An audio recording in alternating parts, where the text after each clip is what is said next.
Stop! Si tu es haïtien et fan de football, ce qui va suivre peut changer ta vision des Grenadiers pour toujours. Reste bien jusqu'à la fin parce qu'il y a une information qui peut tout faire basculer pour Haïti. Et surtout, dis-moi dès maintenant en commentaire, Isidore peut-il vraiment transformer l'attaque haïtienne? Abonne-toi aussi à WeFoot Actu et active la cloche parce que ce genre d'analyse, tu ne le verras nulle part ailleurs. Aujourd'hui, on a une énorme nouvelle, une vraie, pas une rumeur, pas une spéculation, mais une information officielle qui confirme que le football haïtien est en train de changer de dimension et peut-être même d'entrer dans une nouvelle ère. Parce que oui, Haïti est en train de préparer quelque chose de très sérieux en vue de la FIFA World Cup 2026.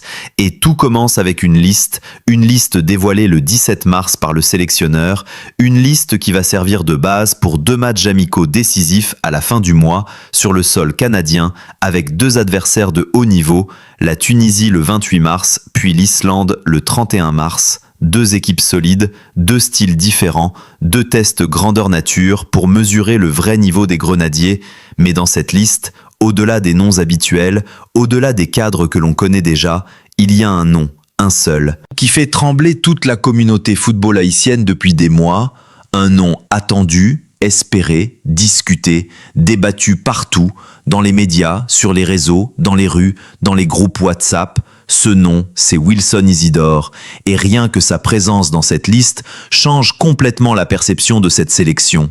Mais avant d'entrer dans le détail de cette convocation, il faut comprendre le contexte dans lequel elle arrive, parce qu'on est dans un moment charnière, un moment historique pour la Haïti National Football Team. Tout a basculé le 18 novembre 2025, une date que les supporters n'oublieront jamais, le jour où Haïti a validé sa qualification pour la Coupe du Monde après 52 ans d'absence. Oui, 52 ans. Plus d'un demi-siècle sans voir les Grenadiers sur la plus grande scène du football mondial.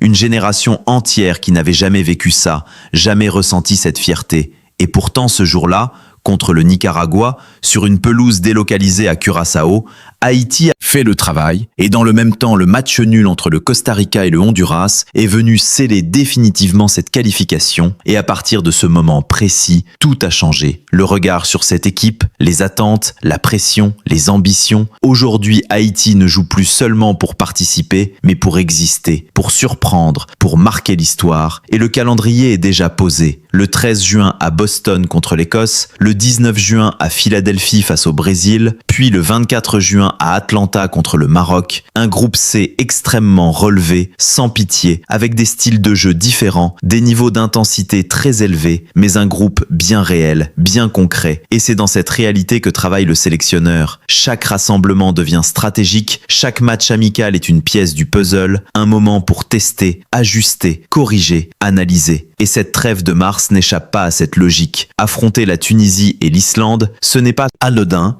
Ce sont 2 équipes disciplinées, structurées, capables de mettre sous pression n'importe quel adversaire, et donc parfaites pour préparer les Grenadiers à ce qui les attend au mondial.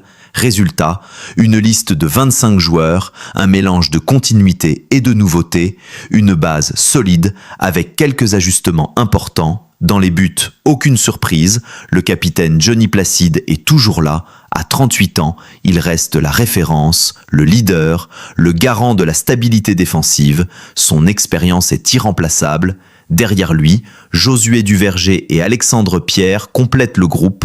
3 profils différents, mais une hiérarchie claire. En défense, on retrouve les cadres habituels avec Carlen, Wilgens Poguin, Ricardo Adé, Hans Delcroix et Jean-Kévin Duverne, des joueurs qui constituent l'ossature défensive, avec aussi Marcus Lacroix, Martin Expérience et un jeune profil issu du vivier américain, preuve que le staff continue d'élargir ses options, surtout dans un secteur. Profondeur reste limitée, au milieu de terrain, une pièce maîtresse s'impose naturellement, Jean Rickner, Bellegarde, actuellement en première ligue avec Wolverhampton, un joueur clé, dynamique, capable de casser les lignes, de récupérer et de relancer.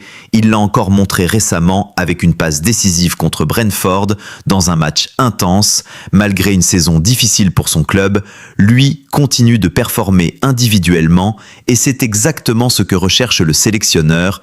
Autour de lui, on retrouve Danley Jean-Jacques, Leverton Pierre, Carl-Fred Sainté et surtout Woodensky Pierre du Violette AC, seul joueur du championnat haïtien présent dans cette liste, un symbole fort, un message clair envoyé au football local. Oui, le talent peut encore émerger en Haïti, oui, il est observé et oui, il peut atteindre la sélection nationale. Et puis arrive le secteur offensif. Et là, on change de dimension, parce que c'est ici que se joue la grande révolution de cette équipe, avec des profils variés, rapides, techniques, puissants, des joueurs comme Josué Casimir, Lucius Don Ditson, Derrick Etienne, Ruben Providence, mais surtout deux noms qui attirent toute l'attention. D'abord, Dukens Nazon, le meilleur buteur de l'histoire de la sélection, un joueur d'expérience, un leader offensif, capable de marquer dans les moments clés. On se souvient encore de son triplé contre le Costa Rica, un joueur qui répond toujours présent dans les grandes occasions, même si ses statistiques récentes en club sont plus discrètes, son importance dans le groupe reste énorme. Et puis, Wilson Isidore. Et là, on s'arrête, parce que c'est peut-être le tournant de cette génération. Un attaquant de 25 ans, né à Rennes, évoluant en Première Ligue avec Sunderland, un club qui a réalisé une remontée spectaculaire pour retrouver l'élite du football anglais. Isidore a été un acteur clé de cette montée, buteur en demi-finale des playoffs, présent en finale, décisif dès le début. Saison avec un but contre West Ham, un joueur capable d'évoluer au plus haut niveau avec un profil complet, puissance, vitesse, capacité à éliminer, sens du but. Même si sa saison actuelle est marquée par une forte concurrence et un temps de jeu réduit, sa valeur reste intacte et pour Haïti, c'est une opportunité immense. Un joueur de Première Ligue qui accepte de rejoindre le projet, c'est un signal fort, un message envoyé au monde entier, mais aussi aux autres binationaux. Et justement, dis-moi en commentaire maintenant, penses-tu que d'autres joueurs vont suivre l'exemple d'Isidore? Parce que c'est là que tout devient intéressant. Cette convocation n'est pas seulement sportive, elle est stratégique. Elle montre que le projet attire, qu'il devient crédible, qu'il donne envie. Et même si des démarches administratives restent à valider au niveau de la FIFA, le premier pas est fait, le plus important, celui de dire oui. Et derrière, d'autres dossiers restent ouverts, comme celui des frères Seyd, évoluant en Norvège et en Italie, encore hésitants mais intéressés, preuve que le travail du sélectionneur porte ses fruits. Convaincre des binationaux n'est jamais simple, c'est un processus long, complexe, qui demande du temps, de la confiance, des discussions, parfois même des sacrifices. Mais aujourd'hui, avec une Coupe du Monde à l'horizon, le projet haïtien devient attractif, crédible, ambitieux, et cette liste en est la preuve.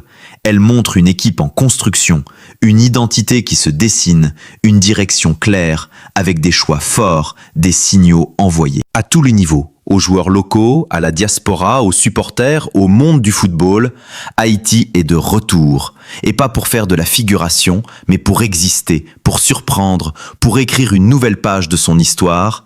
Et si tu es fier de voir cette évolution, écris en commentaire « Grenadier 2026 » parce que ce qui se prépare pourrait bien dépasser toutes les attentes.